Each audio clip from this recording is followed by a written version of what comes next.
Olá, o meu nome é André Rodrigues Costa Oliveira. Ontem, em 17 de fevereiro de 2016, numa decisão histórica, o Supremo Tribunal Federal, ao negar um habeas corpus de número 126.292, por maioria de votos, decidiu que a possibilidade de início de execução de uma pena condenatória após a confirmação da sentença de segundo grau não ofende o princípio constitucional da presunção de inocência. Para o relator do caso, o ministro Teori Zavascki,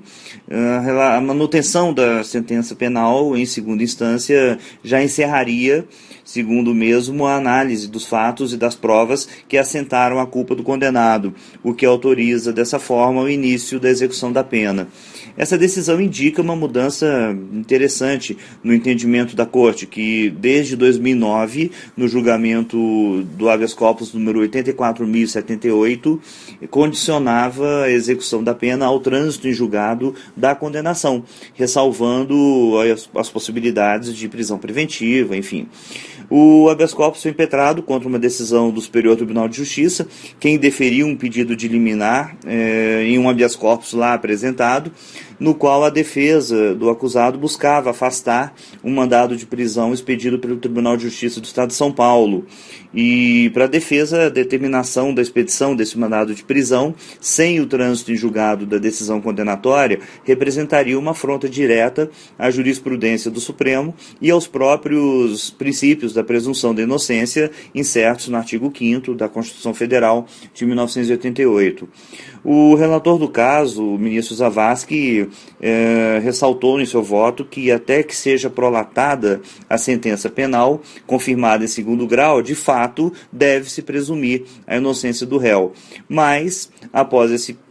momento, exaure-se o princípio da não culpabilidade, até porque os recursos cabíveis da decisão de segundo grau, no caso ao STJ ou ao Supremo, não se prestam a discutir fatos e provas, o que de fato é verdade, mas apenas matéria de direito. Abre aspas, ressalvada a estreita via da revisão criminal, é no âmbito das instâncias ordinárias que se exaure a possibilidade de exame dos fatos e das provas, e, sob esse aspecto, a própria fixação da responsabilidade criminal do acusado. Fecha aspas. Como exemplo, o ministro, inclusive, citou que a Lei Complementar número 135 de 2010, que é conhecida já nacionalmente como a Lei da Ficha Limpa, expressamente declara como causa de inelegibilidade a existência de sentença condenatória proferida por um órgão colegiado. E ainda complementa, nas suas próprias palavras, a presunção da inocência não impede que, mesmo antes do trânsito em julgado, o acórdão condenatório produza efeitos contra o acusado. Fecha aspas.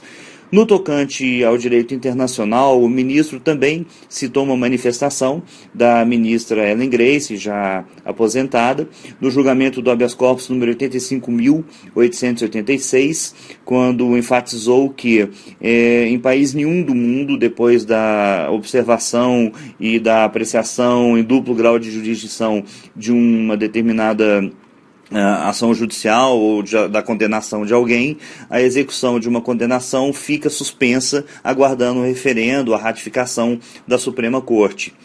E sobre a possibilidade de se cometerem equívocos, erros judiciários, o ministro lembrou que existem instrumentos possíveis, como cautelares, habeas corpus, e que, além disso, a entrada em vigor da Emenda Constitucional número 45, de 2004, estabelece que os recursos extraordinários só podem ser conhecidos e julgados pelo STF se, além de tratarem de matéria eminentemente constitucional e de ordem pública, apresente uma repercussão geral relevante, extrapolando aí os interesses das partes e impactando em toda a sociedade. E por isso mesmo, muito poucos recursos extraordinários têm chegado ao Supremo.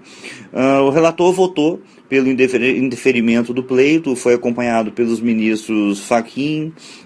Luiz Roberto Barroso, Luiz Fux, Dias Toffoli, pela ministra Carmen Lúcia e, por fim, pelo ministro Gilmar Mendes. A ministra Rosa Weber e os ministros Celso de Mello, Marco Aurélio e, por fim, Ricardo Lewandowski, que é o presidente atual da Corte, ficaram vencidos porque votaram pela manutenção da jurisprudência do tribunal, que exige o trânsito em julgado para cumprimento de pena, e concluíram pela concessão do habeas corpus. Bem, todo mundo sabe que não cabe mesmo a Tribunal Superior algum revolver matéria fático-probatória em um recurso interposto. De fato, um Tribunal Superior tem que discutir tese e não se A ou B fez ou deixou de fazer alguma coisa quando recebe um recurso extraordinário, no caso do Supremo, ou um recurso extraordinário, ou um recurso especial, no caso do STJ, ou um recurso especial eleitoral, na hipótese do TSE, ou um recurso de revista no TST, ou até mesmo um agravo de instrumento, por exemplo.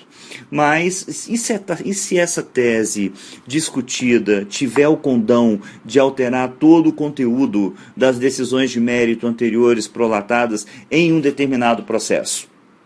Bem, aí a gente está diante de um dilema. Na prática, eu entendo que a presunção de inocência, incerta no artigo 5º da Constituição Federal de 88, deve ser preservada sempre. Se existe, senhoras e senhores, sensação de impunidade, e ela infelizmente existe, a razão não deriva de excesso de recurso ou de medida que na prática é protelatória, que é utilizada muitas vezes por advogados a fim de prolongar ou de prorrogar um processo e evitar o trânsito em julgado. A sensação amarga de impunidade é decorrente de um Estado doente, da inércia do próprio Poder Judiciário, da falta de servidores, da leniência, de carreirismo de alguns operadores de direito, de todo um sistema excessivamente burocrático, cartorial e que até hoje não melhorou praticamente nada, mesmo com a introdução dos processos eletrônicos, que por sua vez se utilizam,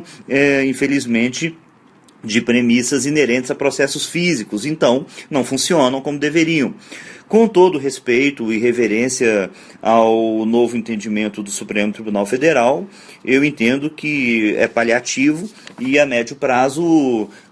não vai fazer a justiça verdadeira como se espera. E preparem-se, os tribunais todos, para um temporal, uma enxurrada de habeas corpus preventivos, entre outras medidas, até mesmo porque cada caso é um caso e merece sim ser avaliado com a atenção devida. Finalmente, não nos esqueçamos da perspectiva do erro judiciário. Quem é que vai pagar o preço do impacto moral de alguém que for preso, por exemplo, e que ficar preso, sabe-se lá por quanto tempo, em condições horrorosas, medievais, e de repente se ver absolvido a posteriori ou isentado do cumprimento de uma pena por conta de um recurso num tribunal superior? Quem vai arcar com o impacto físico, emocional, moral dessa pessoa que cumpriu uma pena e depois de efetivada essa pena, se descobriu que essa pena não era legítima ou não era justa, ou de alguma maneira foi anulada ou cancelada? Bom, fica a reflexão a todos. Abraços.